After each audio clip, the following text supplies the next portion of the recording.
And yes. This is a long-throated flume that is calibrated by the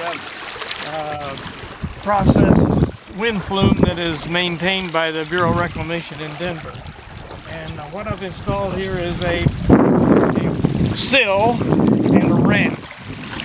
And some people call it a ramp flume, some call it a, well, otherwise, Replogle flume, whatever. But anyway, what we're doing is we're measuring the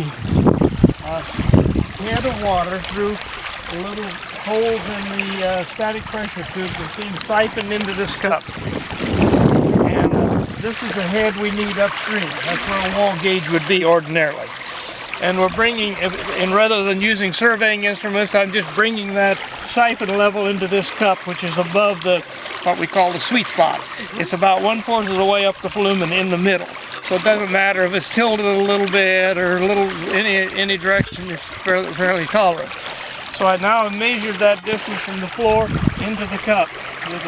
In this case, I happen to have access to a point gauge, so I use it. Otherwise, you can use a sharpened piece of dowel stick and a ruler, and you can get within a millimeter. That's what we use when we don't have access to a nice point gauge. Anyway, and the cup can be made. I've made cups out of Coke bottles, so the cups can be made. Don't have to be this precision here.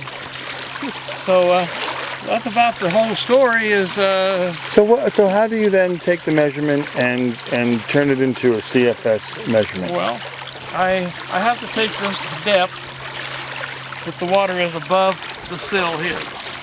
I have to take these two.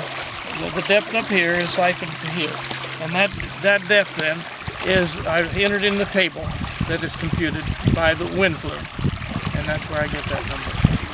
Converts it to CFS. All right. Can you show us what is running right now? What CFS is running? Let me see.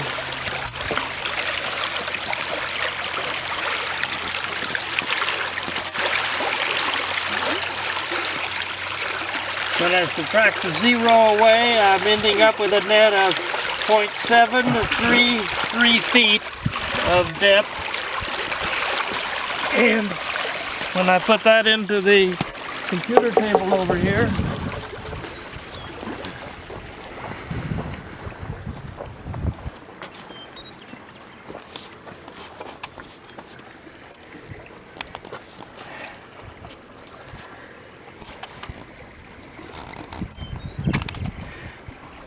.733 gives me 10.12. Can you point to that one on the screen?